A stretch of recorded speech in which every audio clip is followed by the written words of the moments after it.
Hello, welcome to the Peaceful Wood Turnip. I have this piece of vine here. I don't know exactly what kind of vine it is or even exactly how to figure that out. All I know is that I found it dead in the park, and so I brought it home and I cut it up a little bit and I've used it to make some things. The first thing I made out of it was this birdhouse. And I made some other birdhouses. I posted pictures of them online. A friend of mine said, hey, can I get one of those? I really like birdhouses. And being that this is a dear friend of mine from way back when, I figured I would make her a new birdhouse because the other birdhouses were already designated for other people. So I have this same vine. I really liked how it turned. It's got a really tight grain. It's nice and hard, but at the same time it turns really well. So I'm going to make another birdhouse with this. I'm going to start by turning it as a spindle turning just to kind of get it trued up a bit, and then I'm probably going to switch and use the chuck.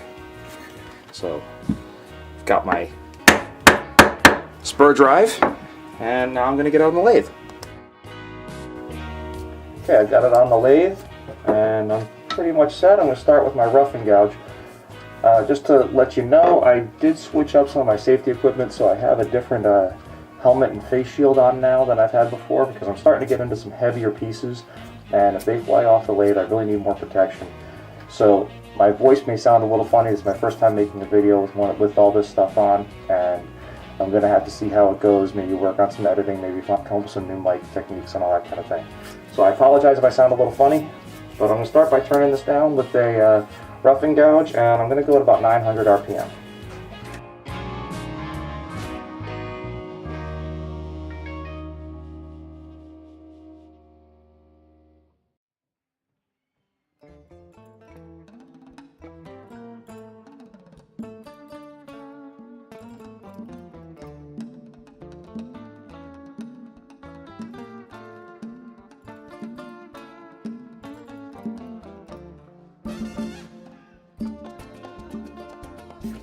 So I'm a little worried about that crack right there, but other than that, things are looking pretty nice.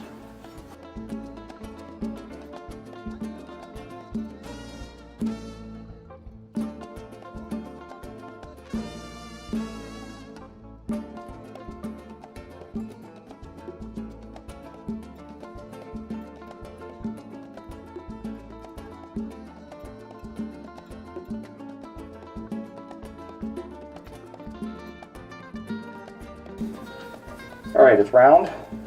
Obviously there's a lot of difference in size and shape here, but it is round now. That crack does seem to be going away. These ones don't seem to be too bad. So I'm going to start now with just rounding this down a little bit more, get rid of some of these pieces of bark, and get this set up so that I can actually put it in a chuck, which I think will hold it a lot more stable for me.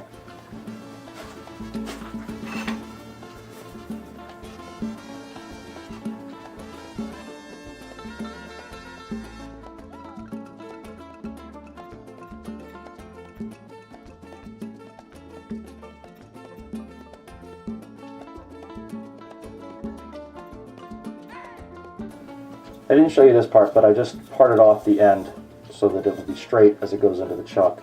And this is all lined up so that it's going to be even. Put it into my chuck. Just tighten it up loosely while I get it centered. Good.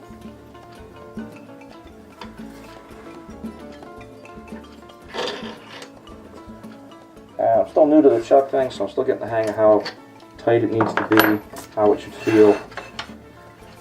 But that feels pretty good.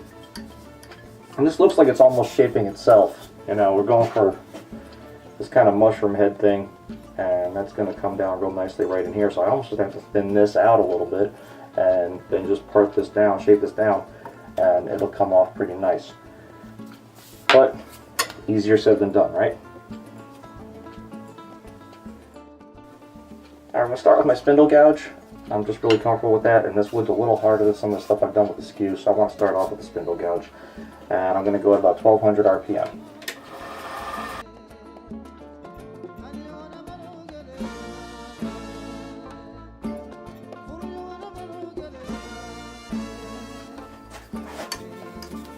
Well, it may have more character than I want it to have. We'll see what happens.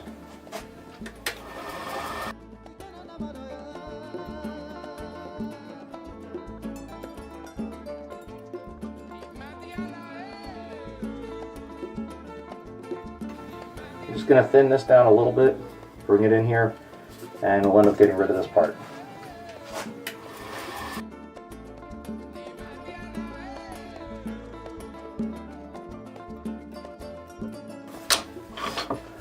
Alright, I'm just going to cut the end off here, and then I'll be able to finish shaping the top. Alright, the end is off. I'm going to take this down a little bit, and then I'm going to start working with the skew.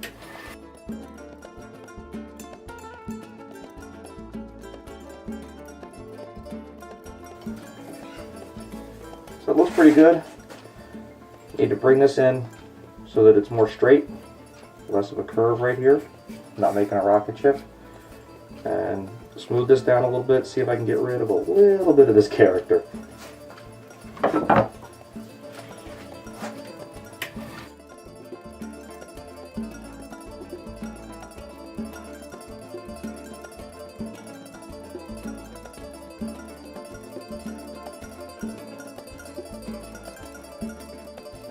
So I'm bringing in the little parting tool to just kind of take this edge down.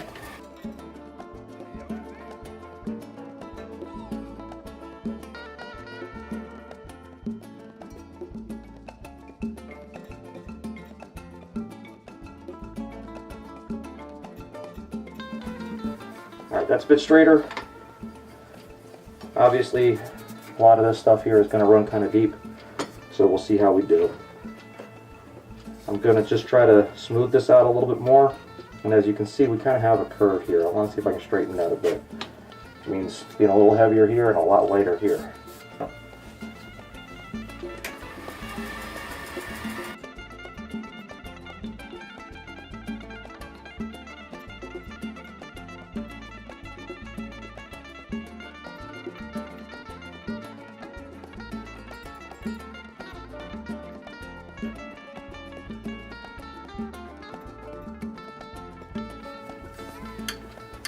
So I get a lot smoother finish with the skew than I used to. I still get tool marks that I just don't like. I'm going to get better with that, but I'm not there. Now I'm going to just try to come down on here.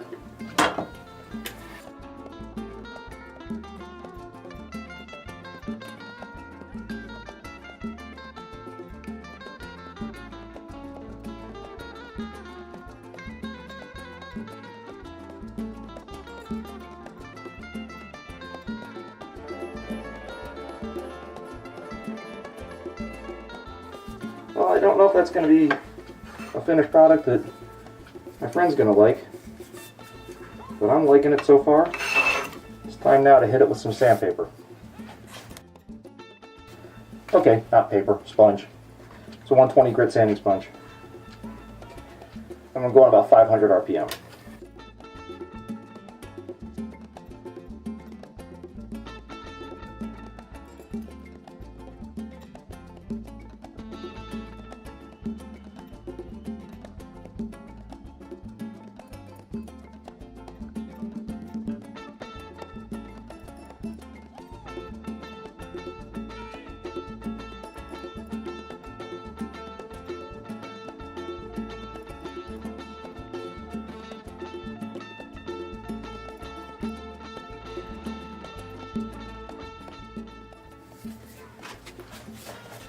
Going to go now to a 320 grit sand.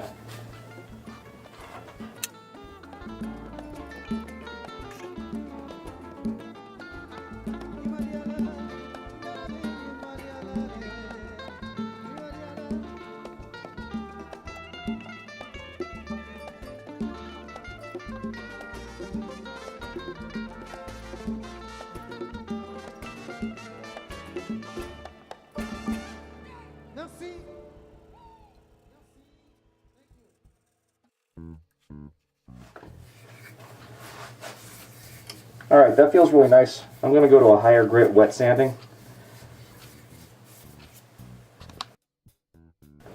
I've got a 1200 grit strip here with some oil on it. Just going to try to take this down a little bit and let the oil kind of create a slurry, fill in some of the gaps.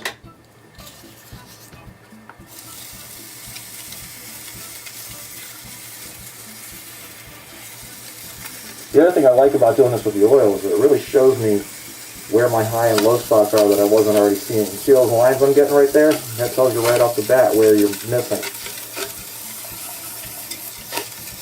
Just when I think I'm doing a good job, I do something that shows me I'm not doing a good job. Kind of like those little pink things the dentist used to give you that you would chew and it would show you where you didn't brush really well. And you thought you did a great job, and then you would chew those things and your whole mouth was pink.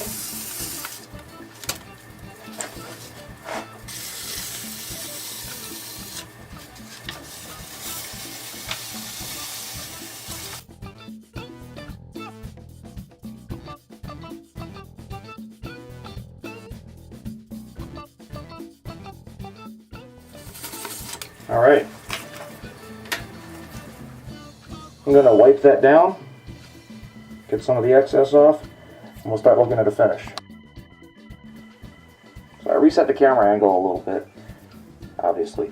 And what I've got here now is a nice smooth finish. I mean, this feels really smooth. It's surprising, even on these spots that are a little bit rough, they're only rough right there. There's no build into them where they feel like they're getting rough. It's just very smooth, and then a little pothole, and then it's very smooth again. So I really like how that finish is coming out. I'm going to make it darker on the top, lighter on the bottom here, just like I did with my original piece. So I'm going to put a dark Danish oil on here. This is a dark walnut.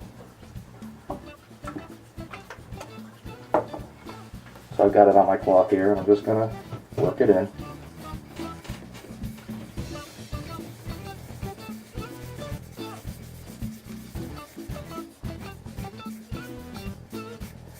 And I'm going to do a few coats of that, let it dry for a bit, and then do it again.